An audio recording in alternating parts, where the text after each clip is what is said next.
Radio Nacional Argentina presenta Historias de nuestra historia. Para entender lo que nos pasó y comprender lo que nos pasa. Para conocer nuestra herencia en común. Historias de nuestra historia. Con Felipe Piña. Historias de nuestra historia. Hola, ¿cómo les va? Acá estamos nuevamente en Historias de nuestra historia. ¿Qué tal, Roberto? Hola, Felipe, qué gusto, como siempre. ¿Cómo va? Bien. Bueno, vamos a hablar hoy de un tema nodal de la historia argentina, como es unitarios y federales, ¿no? Un tema que muchas veces da para equívocos, ¿Qué es un unitario, qué es un federal, ¿no es cierto? Estas cosas que han dividido la historia argentina en una extraordinariamente larga guerra civil. Quizá el primer equívoco tenga que ver con identificar a quiénes fueron los pioneros de este debate, cuando se supone que Mariano Moreno era el unitario y Saavedra era el federal, ¿no? Que es una cosa que podríamos discutir de una manera bastante larga y profunda, pero sintetizaremos diciendo que en realidad mientras Cornelio Saavedra no ha escrito una coma sobre el tema federalismo, Mariano Moreno sí lo ha hecho y ha hablado de que el mejor sistema que podría corresponder a estas provincias era la federación. Está hablando también de las dificultades que entrañaba la aplicación del sistema federal, ¿no es cierto? Pero claramente me acuerdo, por ejemplo, de algunas profesoras que sacaban como líneas a partir de Saavedra Moreno, ¿no? Sí, Saavedra sí. federal, Moreno unitario, que yo creo que es incorrecto porque de ninguna manera puede plantearse de esta forma tan aligerada, porque realmente el planteo de Moreno de la no incorporación de los diputados a la Junta no tiene que ver con un unitarismo, sino más bien con la desconfianza que le generaba la calidad de esos diputados, muchos de los cuales estaban vinculados al pasado monárquico, ¿no? Entonces no era eso. Y además la otra objeción muy importante que se pasa por alto, y es que Mariano Moreno planteaba que esos diputados debieran incorporarse a un poder legislativo a crearse y no al poder ejecutivo, ¿no? Que era una discusión de fondo donde además él dice en su renuncia el 18 de diciembre del 10 que si no se insiste en la creación de un Congreso y un sistema legislativo, nunca vamos a tener constitución. Dice que parece ser el plan de los enemigos, ¿no? Digamos que así fue, porque pensemos que se dilató esa constitución, que era uno de los objetivos de la revolución, hasta 1819, ¿no es cierto? Que además salió una constitución completamente unitaria. Y por otro lado, me parece importante señalar al verdadero pionero del federalismo en nuestras tierras, que es Artigas, ¿no? El padre del federalismo entre nosotros, José Gervasio Artigas, que muy tempranamente comienza a plantear las ideas de federación, de traslado de la capital, de nacionalización de las rentas de la aduana, que creo que vale la pena explicar una vez más. Lo hemos hecho en otros programas, pero vale la pena insistir en qué significaba la aduana para la Argentina, para la historia argentina, que era mucho más que un elemento recaudador, era también un instrumento político a través del cual el poder central podía determinar qué maquinaria ingresaba, qué libro ingresaba, qué producto para qué provincia, o lo bloqueaba, frenando el desarrollo, frenando la evolución científica o intelectual de una zona. Es decir, que la aduana era un extraordinario instrumento político-económico que usaba el poder central a su antojo, ¿no? Como pasó con posterioridad, ¿no? Determinadas zonas se desarrollaron o no en función de esa aduana. Efectivamente. Lo que decía Jauretche con respecto a los ponchos de Catamarca o ponchos de Manchester, ¿no? Exactamente, digamos, si se liberaba o se cerraba la importación de determinado producto, si se grababa o no se grababa determinado producto, porque obviamente un telar catamarqueño no podía competir de ninguna manera con los telares mecánicos de Manchester, ¿no? Donde además, por supuesto, los ingleses, con su extraordinaria adaptación al mercado, comienzan rápidamente a producir ponchos, que era lo que se usaba en estas tierras, y eran infinitamente más baratos que los trabajosos ponchos hechos a telares, que se demoraban meses quizá en hacerlo, ¿no? Y no en serie. Y no en serie, ¿no es cierto? Por supuesto, nadie va a poner en duda el valor artesanal de lo primero, pero la gente buscaba la mercancía más económica, por supuesto, en su necesidad.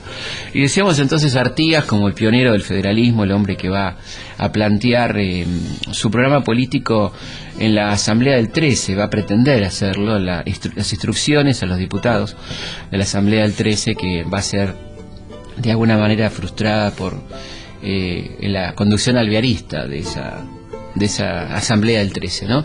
Creo que es importante hablar un poco también de la evolución política que permite llegar a eso, ¿no? De cómo pasamos de una primera junta a una junta grande, que es la junta ampliada por los diputados del interior. Luego aparece, según se dice, por las necesidades de la guerra, la concentración de poder en un triunvirato, donde aparece ahí el primer personaje claramente unitario, que lo va a seguir siendo durante gran parte de su vida, que es el secretario, el cuarto mosquetero, como se decía, que era Bernardino Rivadavia. Don Bernardino González Rivadavia. Efectivamente, ¿no? Un hombre absolutamente centralista, unitario, que además se va a enfrentar con la vanguardia de la revolución en el frente de batalla, ¿no? Va a tener problemas con Güemes, va a tener problemas con San Martín, va a tener problemas con Belgrano, y evidentemente ese proceso unificador y concentrador del poder va a terminar justamente con la Asamblea del 13, que es convocada teóricamente para hacer una constitución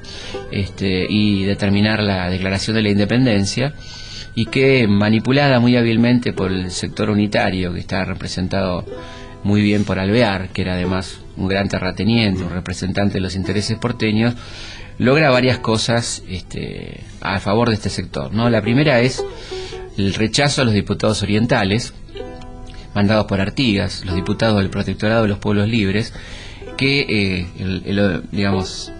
el argumento que da Alvear es que no fueron elegidos de acuerdo al reglamento, cosa que es absolutamente falsa, porque fueron de los pocos diputados realmente elegidos por el pueblo, los representantes de la banda oriental. Parece un problema, Claro, sí. Y bueno, y traían un plan político de claro carácter nacional, popular y revolucionario, como en la libertad civil, el fomento de la educación, de la industria, como decíamos, la idea de federación, de república, cuando se estaba debatiendo fuertemente si monarquía o república. El artiguismo planteaba entrada la idea republicana de división de poderes. La federación, entendiéndola como, y acá aparece un poco ya el dogma o la doctrina federal planteada por Artigas, que es que hay que lograr la equidad entre las regiones, la equidad económica, para que pueda haber un sistema federal funcionando, ¿no? Que es prácticamente imposible que un Estado sea realmente federal cuando sus regiones son desiguales económicamente, porque siempre va a prevalecer una sobre la otra, y era el caso que se daba con la capital federal. Por eso él plantea la nacionalización de las rentas de la aduana, que es un punto que Buenos Aires, por supuesto, no está dispuesto a negociar, ¿no? Ahora, qué detalle, ¿no? Porque eso parece más moderno que lo que planteaban los unitarios. Claro, absolutamente. O sea, no es que es producto de la barbarie o de la visión atrasada de los pueblos. Exactamente, yo creo que es muy buena la observación, porque la historia ha enfocado la cosa así, ¿no? El progreso iba de la mano de los unitarios rivadavianos y el atraso iba del lado de los federales, que uno podría hacer una observación de un modelo muy caro a los liberales, que es los Estados Unidos, país absolutamente federal, y que justamente al cual admiraba en su organización Artigas, ¿no? Es decir, el federalismo clásico norteamericano le parecía un sistema absolutamente imitable. Y esto es un dato muy importante, creo yo, de dónde está la modernidad, de qué lado está la modernidad en este debate que algunos intelectuales han saldado a favor del unitarismo, ¿no? Y que casi naturalmente uno oye que se plantea de esa forma. Por eso es tan interesante la observación que haces, digamos, claramente era mucho más moderno y progresista el planteo de Artigas que el planteo de Rivadavia, que está puesto en los libros como un hombre que se equivocó, pero que buscaba siempre el progreso, ¿no? Esta sería un poco la idea que se nos deja ver. Y el otro logro, decíamos, algunos logros muy importantes de la asamblea presidida por Alvear, que como cosa positiva sanciona la aprobación del himno, de la escarapela, de la moneda, del escudo, la abolición de los instrumentos de tortura, pero se abstiene de de declarar la independencia y de sancionar la Constitución. Es decir, los dos elementos para los que había sido convocada no cumple con estos objetivos la asamblea, llamada Asamblea del año 13. Y sí corona su obra de centralización de poder con la creación del directorio, ¿no? Un poder unipersonal que además Alvear, como jefe de esa asamblea, va a colocar en manos de su tío Gervasio Antonio de Posadas. Y ahí hay algo sumamente interesante, que lo comentábamos cuando hablábamos de San Martín, cómo ellos esperan el momento de la de la creación del directorio esperan el momento del alejamiento de San Martín, hacerse cargo del ejército del norte, porque dice literalmente Alvear que era el general San Martín era enemigo de la centralización del poder, ¿no es cierto? Y ahí es cuando nace el directorio, evidentemente una nueva etapa en la concentración del poder, ¿no? Que va paralelo, y esto es importante porque habitualmente nos cuentan los libros la evolución política sin darnos a entender qué pasaba con la economía y la sociedad. Esta concentración del poder político está claramente ligada a la concentración del poder económico, ¿no? Es decir, esto es producto del crecimiento de la burguesía terrateniente porteña, que va a dar un gran salto a mediados de la década del 10 con la aparición del saladero, ¿no? Ya cuando la vaca se aprovecha casi completamente, se duplica el valor de los campos y de la vaca, y esta clase se hace cada vez más poderosa y necesita tener el control directo y férreo del país a través de una autoridad, de un poder ejecutivo único, que es el directorio, ¿no? Está bueno lo que decís, porque del otro lado Jauretche decía que el caudillo era el sindicato del gaucho. El sindicato del gaucho, es decir, el único palenque al ir a rascarse tenía que ver con estos caudillos, que fueron algunos personajes destacados de la guerra de independencia, otros grandes propietarios de algunas regiones, con un gran carisma, ¿no? Y un ascendiente sobre la gente, que interpretaba mucho mejor el sentir del pueblo y de las regiones que, por supuesto, el gobierno porteño, que no le preocupaba interpretar el sentimiento regional, sino que se bastaba con que las provincias le sirvan para algo, ¿no? Más que servir a las provincias desde ya, cosa que quedaba casi fuera del menú de opciones de esta gente. Y por supuesto, en este tránsito hacia la concentración de poder, Artigas aparece como una figura molesta, enemiga de Buenos Aires por declaración de Buenos Aires, no por su propia voluntad, porque Artigas es un hombre que permanentemente llama a la unidad, nunca habla de independencia. Él quiere la unidad de la banda oriental, de Entre Ríos, Corrientes, Santa Fe, del protectorado de los pueblos libres con Buenos Aires y con el resto del país. Y lamentablemente lo que comienza es una guerra, se pone precio a la cabeza de Artigas, ¿no? Declarado por Posadas, el director supremo, infame traidor a la patria, nada más y nada menos que Artigas. Y esto se va agravando con Alvear, ciertamente, y hay una guerra civil que comienza a desatarse, donde el campo de batalla es bastante amplio, porque va abarcando también a las provincias del litoral, de la mano de López y Ramírez, que en ese momento eran lugartenientes de Artigas, ¿no? En la lucha por el federalismo. Entonces hay una guerra civil declarada, donde hay que decir la verdad que Buenos Aires invierte más recursos en esa guerra civil y armamento del que envía a los ejércitos que están luchando por la independencia en la guerra contra el español, ¿no? Es decir, los ejércitos de Güemes están absolutamente huérfanos de todo tipo de ayuda. San Martín tiene que insistir permanentemente para que se le envíen dinero y armamento, ni hablar de Belgrano, ¿no es cierto? Todo esto transcurre mientras Buenos Aires vuelca su energía a eliminar al principal enemigo, como se lo llamaba, enemigo público número 1, José Gervasio Artigas, en quien veían a un hombre que estaba dando un mal ejemplo para Buenos Aires. Por ejemplo, la reforma agraria, ¿no?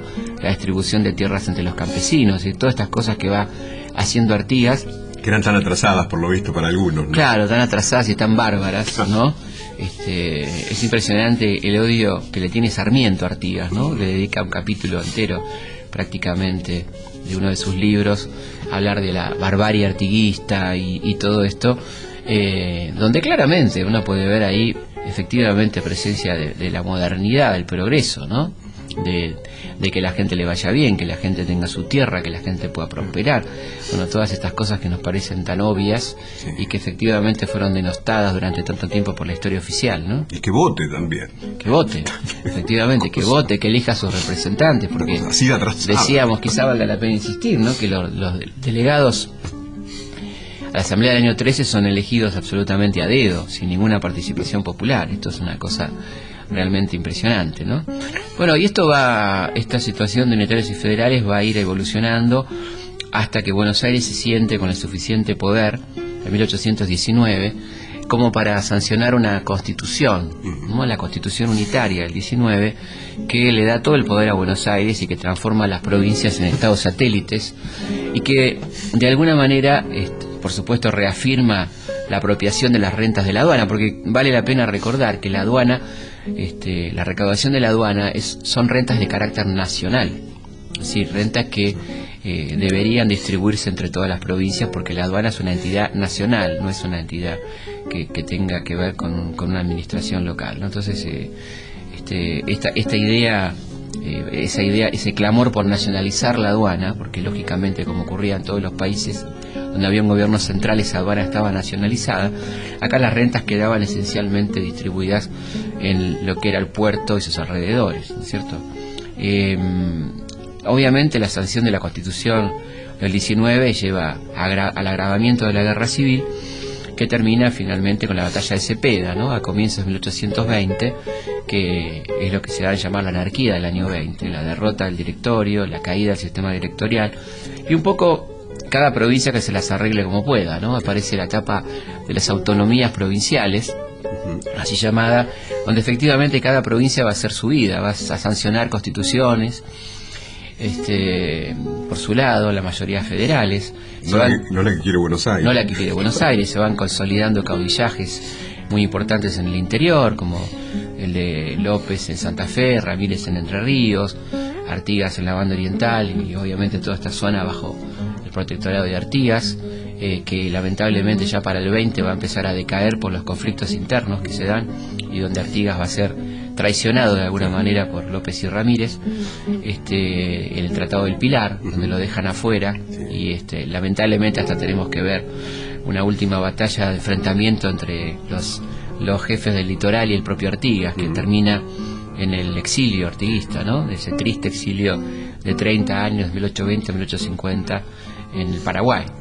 Y después, bueno, el detalle que vos habías planteado en su momento de la actitud de San Martín frente a todo esto, ¿no? Efectivamente, la actitud que decide la caída del régimen dictatorial, que es el pedido desesperado de Rondó para que baje San Martín a reprimir a los artiguistas, la negativa clara de San Martín que provoca la caída, porque evidentemente el único ejército en condiciones de participar en una campaña tan importante era el de San Martín, y al negarse San Martín en el acta de Rancagua y todo este proceso que se da, obviamente San Martín se niega porque dice claramente: no voy a participar en ninguna guerra civil, y además porque está comprometido con la campaña del Perú que está preparando, ¿no es cierto? Y esto provoca claramente la caída del directorio.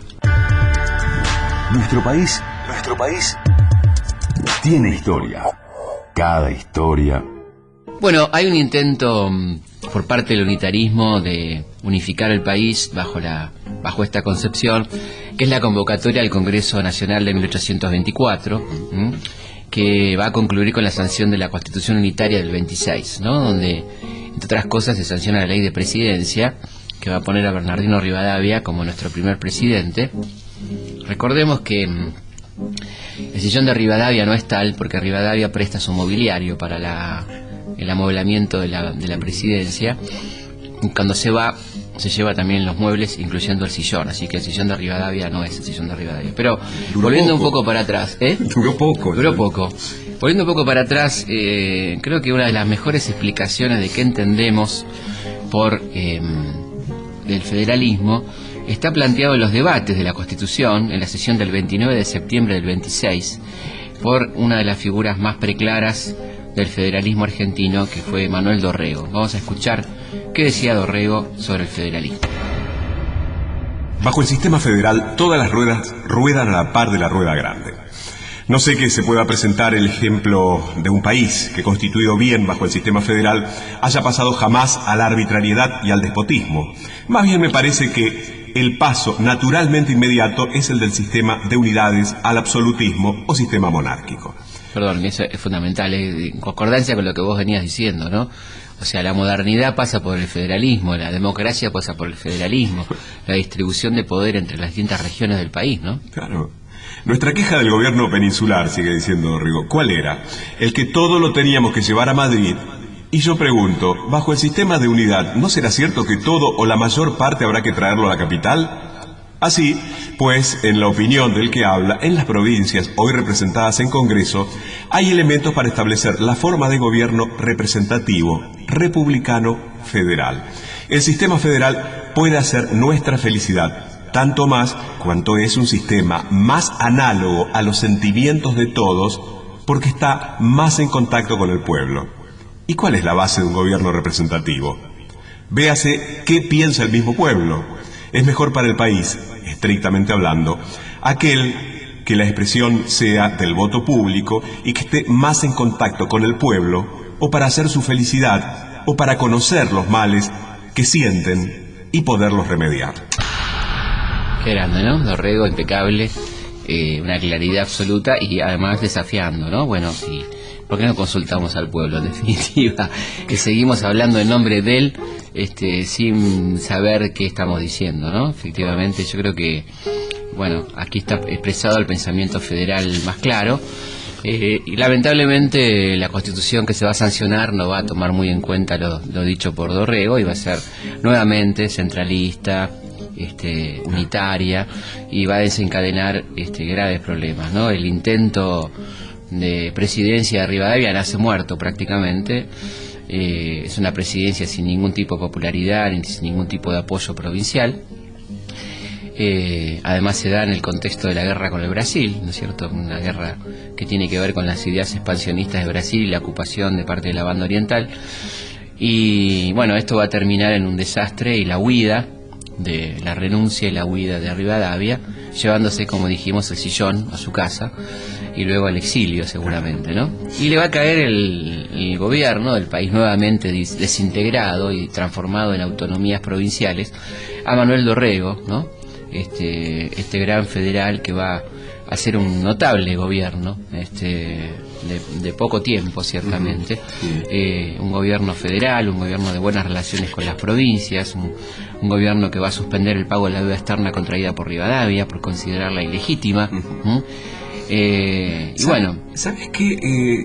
Hablábamos hoy de la modernidad, porque estaban los que leían a Hamilton, sí, y estaban los que no lo leían. Ahora, los que no lo leían no eran los más modernos. No, fíjate acá, por ejemplo, algo extraordinario que va a hacer Manuel Dorrego, para que escuchen los oyentes el lenguaje moderno que usaba, el lenguaje absolutamente progresista que usaba Manuel Dorrego, cuando habla de la abolición de la leva forzosa, que era aquella ley que castigaba a los pobres, dictada por los unitarios, por supuesto, que implicaba que si un pobre no podría demostrar un trabajo o un documento que acreditara propiedad, era enviado inmediatamente al ejército y particularmente a la frontera con el indio, que era un lugar terrible, por supuesto, para esta pobre gente, ¿no?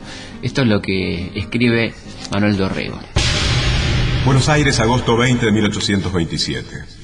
Considerando el gobierno que el inestimable derecho de la seguridad personal es el goce y el bien por excelencia del hombre social, que fuera de los casos en que la ley ordena su suspensión, es atentatorio a los derechos primordiales del hombre todo acto en contrario, por más que se invoque la conveniencia pública para justificarlo, que las levas que de algún tiempo a esta parte se han adoptado en la provincia con repetición, sobre ser extremadamente abusivas, no son bastantes a llenar el objeto a que se dirigen, perjudican la industria, la agricultura y el pastoreo, pues promueven la emigración para fuera de nuestra provincia, haciendo alejar de ella, por el temor que infunden, a los hombres de que tanto necesita para aumentar su población, prosperidad y riqueza.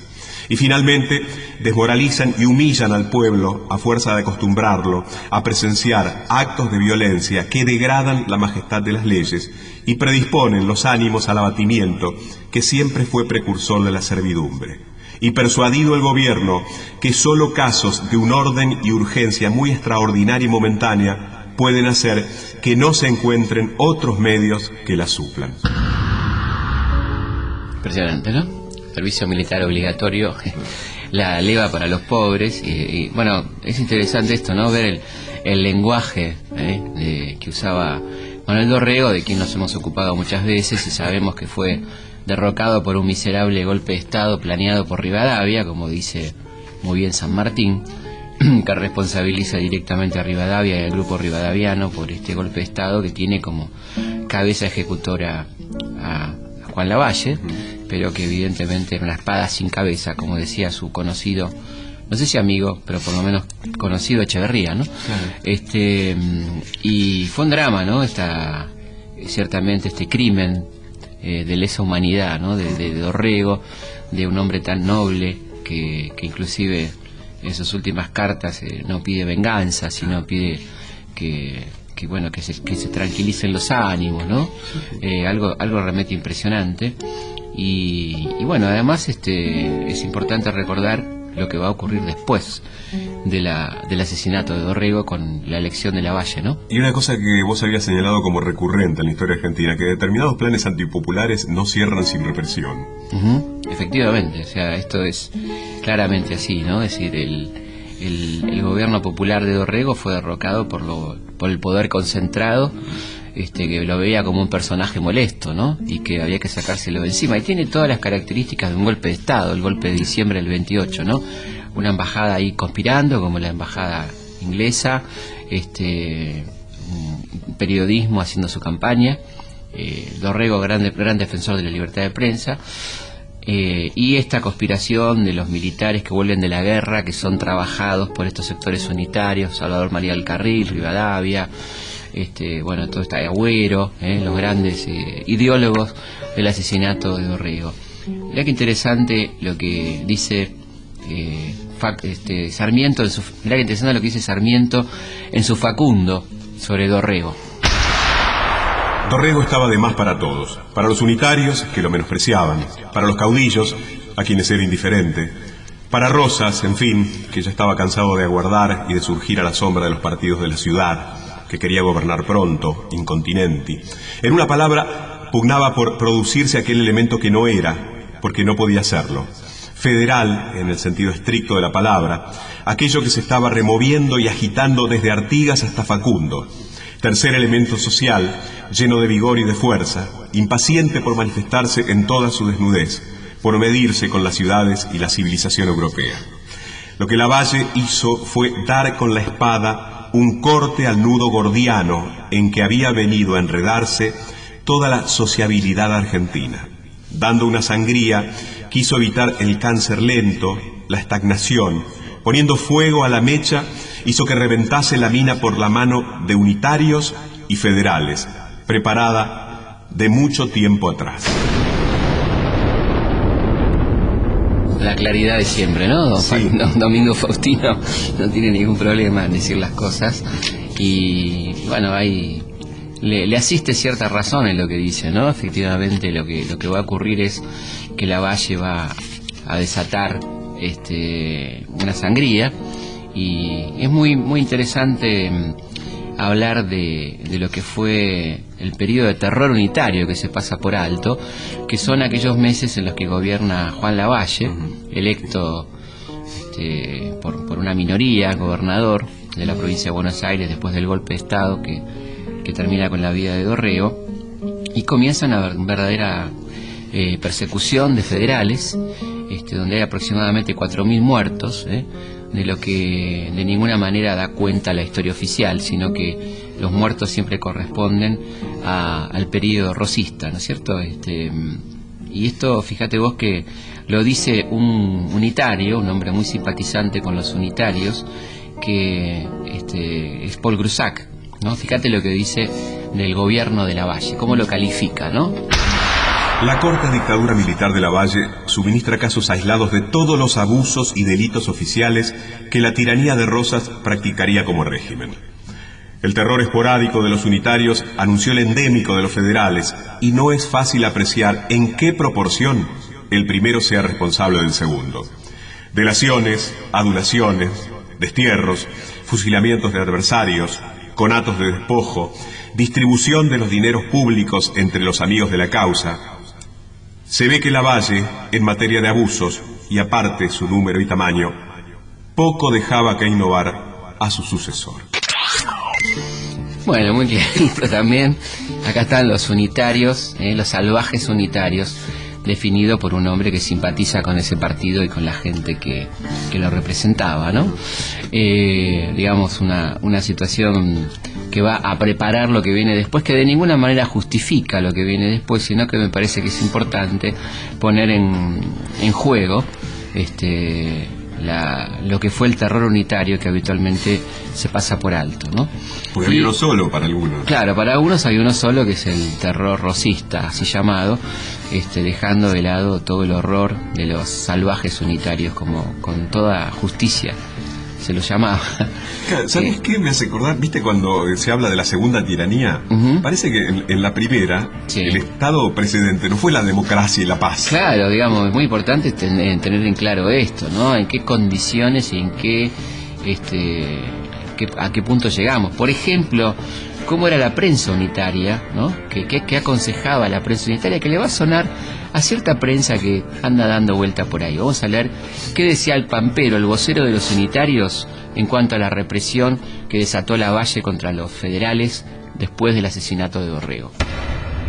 El argumento que usted forma, de que si son pocos los federales, es poca generosidad perseguirlos, y si son muchos, es peligroso irritarlos. Nosotros decimos que no son los muchos, sino los pocos, y esos malísimos, y con los malos no se debe capitular, sino extinguir. Que sean pocos o muchos no es tiempo de emplear la dulzura, sino el palo, y cuando hayamos terminado el combate, tendrá lugar la generosidad. Mientras se pelea, esta virtud suele ser peligrosa, y más con gente que no la agradece. Siendo ya vencedores, les concederemos los honores de vencidos. Cuando no haya asesinos armados, buscaremos a los ciudadanos indefensos y nos empeñaremos en convencerlos. Pero ahora, sangre y fuego en el campo de batalla, energía y firmeza en los papeles públicos. Bueno, el Pampero, no se confundan, Este es el Pampero, un diario de 1829, en plena campaña de Lavalle, que costó 4.000 muertos aproximadamente en un tiempo récord. Poquísimos meses, hasta que evidentemente se produce la negociación con Rosas, ¿no? La lógica negociación con Rosas, porque Lavalle no se puede sostener en el poder, y el pacto de Cañuelas, que va a terminar finalmente con la elección de Rosas como gobernador de la provincia de Buenos Aires, comenzando una nueva etapa donde vale la pena cuestionar, por lo menos, o poner en debate si realmente se trató de un gobierno federal, ¿no es cierto? Es decir, o más bien de la autonomía con grandes beneficios para la provincia de Buenos Aires y algunos convenios y arreglos con el interior y algunas medidas nacionales realmente interesantes y convenientes, como la ley de aduanas o la defensa de la soberanía efectuada frente al bloqueo francés o bloqueo anglo-francés, pero realmente lo que aparece a primera vista es una autonomía provincial donde se privilegian los intereses porteños, donde las rentas de la aduana no se discuten, esto es casi una ley más benigna, y donde se trata de evitar por todos los medios la organización nacional, por esto de que habría que negociar y habría que resolver la cuestión de la capital, la cuestión del puerto, la cuestión de la aduana, ¿no? Que es un poco uno de los motivos que le reclama claramente las cartas póstumas Facundo a Rosas, donde le pide que apuremos la organización nacional, y Rosas le da sus argumentos, nunca estos que estamos diciendo, pero sí la dificultad de encontrar gente representativa, la dificultad de hacer elecciones, quién sostendría ese congreso, en beneficio de quién. Bueno, es un debate epistolar póstumo de Facundo con Rosas que es sumamente interesante, ¿no? Ahora, qué claro que queda que el federalismo, entre comillas, de Rosas no es el de Artigas. No, claramente no, porque el Artigas es un federalismo, yo creo que más dogmático, inclusive el de Dorrego. Es un federalismo más doctrinario y que tiene que ver más con las ideas federales clásicas y la idea de una unidad nacional con equidad, ¿no? Un poder repartido entre las provincias y no concentrado en una hermana mayor, por decirlo de alguna manera, ¿no? Creo que esto es muy claro y evidente. Es decir, efectivamente, la idea de federación es relativa y sobre todo se usa, como se usa en algunas provincias también, más bien como defensa de una autonomía regional que como la idea de una unidad nacional federal, ¿no es cierto?, que no se termina de concretar.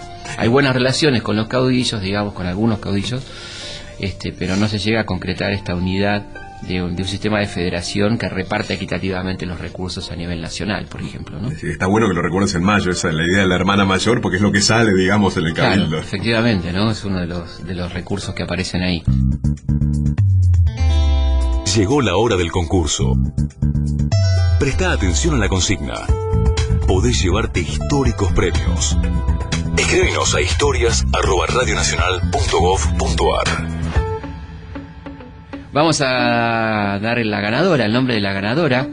Habíamos pedido que nuestros oyentes nos manden 4 nombres de periódicos entre 1894 y 1910, periódicos obreros, y contestó muy bien Josefina Valdés, que nos dijo: El Perseguido, La Vanguardia, La Protesta y El Petróleo. El petróleo no se refería al subsuelo, sino decía vocero de los sectores sumergidos de la sociedad, que era una especie de metáfora. Bueno, Josefina Valdés, puedes pasar por la radio Maipú 555 a retirar tu libro de 1810.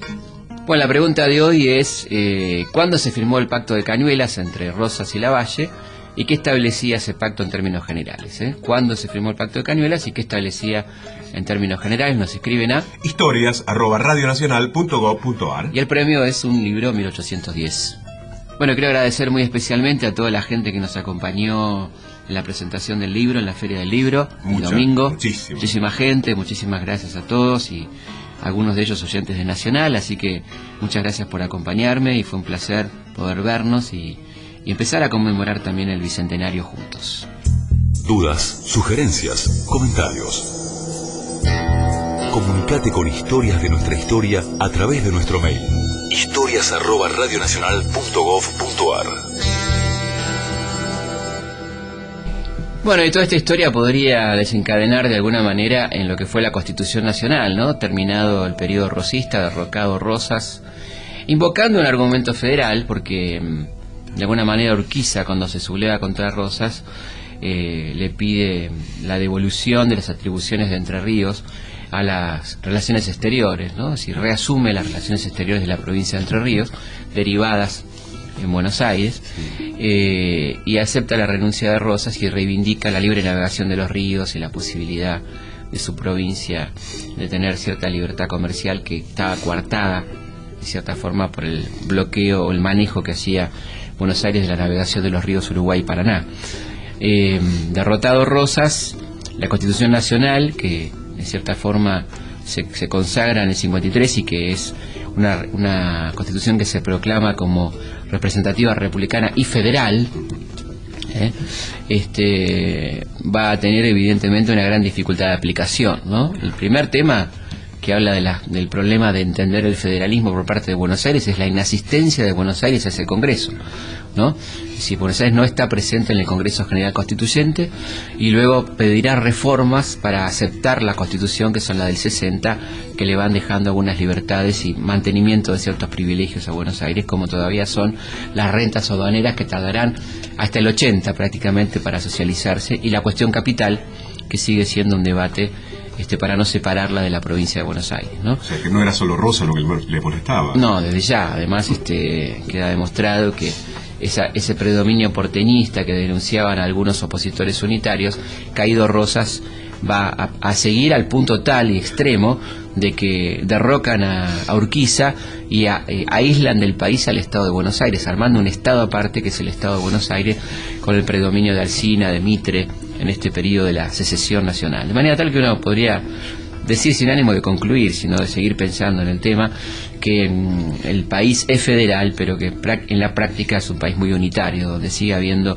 un predominio absoluto de la capital, del puerto, del centro, que tiene que ver con lo que se fue conformando a nivel económico y social a lo largo de estos 2 siglos, ¿no? Donde, independientemente de la idea de federación, hay una enorme concentración política y económica en el centro, la cabeza de Goliat, como se dijo alguna vez, que es muy difícil que esto permita llevar a la práctica un federalismo en serio, ¿no?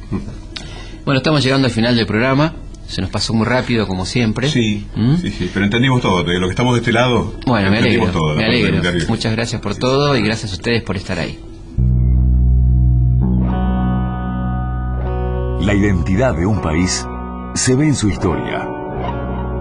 Historias de nuestra historia.